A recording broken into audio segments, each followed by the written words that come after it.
Mona Lisa विश्व प्रसिद्ध Italy के महान कलाकार लियोनार्डो दा विंची की वह अमर कलाकृति है जिसे विंची ने सन 1503 से 1506 के मध्य पेंट किया। इस चित्र को बनाने में लियोनार्डो को 4 वर्ष लगे। यद्यपि इसी दौरान उन्होंने सेंट पॉल बपतिस्त तथा virgin and child with Saint Andre नामक 2 अन्य कलाकृतियां भी बनाई। लगभग 500 वर्ष पूर्व 30.5 इंच ऊंचे 20 7x8 चौड़े 12 मीटर मोटाई के पॉपुलर लकड़ी के पैनल पर तेल के रंगों से यह चित्र बनाया गया था। इस कलाकृति को बनाने वाले कालजयी कलाकार लियोनार्डो दा विंची का जन्म इटली के फ्लोरेंस शहर के पूर्व दिशा में स्थित विंची नामक एक छोटे से कस्बे में सन 1452 को हुआ था। इनके पिता सर पियरे दा विंची एक नोटरी थे। बचपन से ही कला में लियोनार्डो की गहरी रुचि देखते हुए पिता ने कला की उच्च शिक्षा के लिए उन्हें पेरिस भेज दिया, जो कि उस समय कला शिक्षा का एक प्रमुख केंद्र था। यहाँ रहकर वे एक बेराकिया के स्टूडियो में कला की शिक्षा लेने लगे। यहाँ रहकर लियोनार्डो ने अपने गुरु से चित्रकला का व्यापक ज्ञान प्राप्त किया।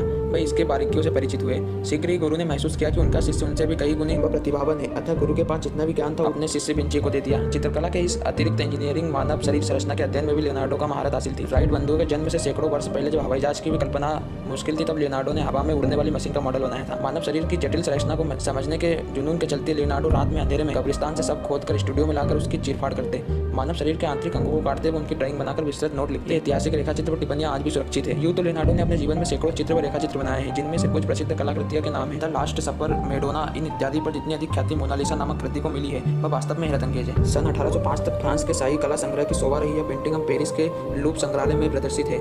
इस तस्वीर के बारे में कहा जाता है कि पोर्ट्रेट में चित्रित महिला इटली के एक धनी रेशम व्यापारी की पत्नी थी। चित्र की पृष्ठभूमि में खूबसूरत नदी, वृक्ष व झरने युक्त प्राकृतिक दृश्य दिखाई देते हैं। ऐसा लगता है जैसे स्टूडियो में एक विशाल खुली हुई खिड़की के सामने बैठाकर विषय को चित्रित किया गया है। सन 2007 में फ्रांसीसी अभियंता पास्कल कोटे ने घोषणा के अनुसार चित्र पर किए गए उनके अति उच्च रिजोल्यूशन स्कैन से पता चलता है कि मोनालिसा को वास्तव में बहू के साथ चित्रित किया गया था, लेकिन समय के साथ साथ यह रंग उतरते गए। उन्होंने इसके पीछे अत्यधिक सफाई को भी एक संभावित वजह माना। फ्लोरेंस, जहां पर सन 1503 में पेंटिंग बननी शुरू हुई, वहां से प्राप्त दस्तावेजों के आधार पर उनका कथन है कि इसी वर्ष के अंत में मोनालिसा ने एक शिशु को जन्म दिया था। एक इटालवी व अमेरिकी शोधकर्ता द्वारा फ्लोरेंस से प्राप्त चर्च के पादरी द्वारा शिशु के नामकरण की धार्मिक रस्म के दस्तावेजों के हवाले से इस बात की पुष्टि की गई है। न्यूलैंड का विश्वास है कि मोनालिसा ने अपने पेट में पल रहे बच्चे की स्मृति व अनुशंसा से अपना चित्र बनवाया था। उनका कथन है कि संसार में आने वाले नए जीवन का रोमांच व मातृत्व को पुलकित कर देने वाली प्रसन्नता के कारण ही उसके चेहरे पर यह अलौकिक व अद्भुत मुस्कान है। एक अन्य खोज में फ्लोरेंस निवासी जियुसेppe पल्लादी नामक एक अध्यापक ने 25 वर्ष तक शहर के तमाम प्राचीन दस्तावेजों व अभिलेखों के खास छानने के रहस्य उद्घाटन किया।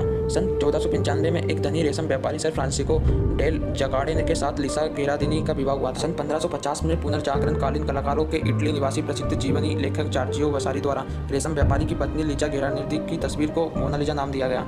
इटालवी में मोना शब्द मैडम के लिए प्रयुक्त होता है। हालांकि इसके सदियों बाद तक भी इस कलाकृति में चित्रित इस महिला को उसके अन्य प्रचलित नाम लाजियाकांडे से भी जाना जाता रहा है। उस समय के अधिकतर कलाकृतियों की भांति इस चित्र में भी कलाकार के हस्ताक्षर, तिथि व पोज देने वाली महिला का नाम मुद्रित नहीं है। पल्लादी के अनुसार लियोनार्डो के पिता सर पियरे फ्रांसिस्को के घर परस्पर अधिक दूरी पर नहीं थे, पर दोनों ही परिवारों के बीच परस्पर घनिष्ठ संबंध थे। उस समय लिजा की आयु 24 वर्ष थी। सदियों से मोनालिसा की रहस्यमय मुस्कुराहट जहाँ रहस्य बनी हुई है, वही जर्मन के कला इतिहासकार माइक वोक्टर-लाइरेशन ने दावा किया कि तस्वीर में दिख रही महिला इटली के अरांगो प्रांत की ड्यूक की पत्नी इसाबेला है। माइक के अनुसार इसाबेला की मुस्कान में दुख है, क्योंकि लियोनार्डो की पेंटिंग बनाने से कुछ समय पहले ही उसकी मां का देहांत हो गया था। माइक की माने तो इसाबेला का शराबी पति नशे में धूत होकर उसे अक्सर मारता पीटता था। अपनी प्रकाशित पुस्तक हुई मोनालिसा इन सर्च में अनेकों समानताएं गिनवाई है। पुस्तक के आगे लिखा है कि लियोनार्डो, जो कि ड्यूक के दरबार में शाही कलाकार थे, इसाबेला के काफी निकट थे। करीब 8 वर्ष पूर्व जापान में दांतों के एक डॉक्टर ने यह कहकर सबको हैरत में डाल दिया था कि मोनालिसा की रहस्यमय मुस्कान का राज उसके ऊपरी जबड़े में आगे के 2 दांतों का टूटा होना है, और इसी कारण उसके ऊपरी होठ एक तरफ कुछ दबा हुआ सा दिखाई दे रहा है। यही कारण है कि अनजाने में मोनालिसा व रहस्यमय मुस्कान दिखाई देती है, जबकि वास्तव में यह मुस्कुराहट नहीं बल्कि अपने टूट चुके दांतों से खाली हुए स्थान को जीभ से होठों को ठेलने का प्रयास कर रही है, जिससे होठ दबा हुआ न दिखे। यह डॉक्टर पिछले कई वर्षों से मोनालिसा पर शोध कर रहे थे। दिसंबर 1986 में अमेरिका के बेल लिबर्टी में कंप्यूटर वैज्ञानिक सुश्री लिलियन शॉर्ट्ज के अनुसंधान के आधार पर यह कहकर पूरी दुनिया में तहलका मचा दिया था कि लियोनार्डो विंची द प्रसिद्ध कलाकृति मोनालिसा किसी रहस्यमय युक्ति का नहीं बल्कि स्वयं चित्रकार का ही अपना आत्मचित्र है। आर्ट एंड एनेटिक्स नामक पत्रिका में प्रकाशित लेख में सुश्री लिलियन ने दावा किया कि 1518 में लाल चाक से बने लियोनार्डो दा विंची का आत्मचित्र पर मोनालिसा के चित्र को जब उसने पास रखा तो यह देखकर दंग रह गई कि लियोनार्डो तथा मोनालिसा के चेहरे पर आंखें, गाल व नाक बालों में अद्भुत समानता है।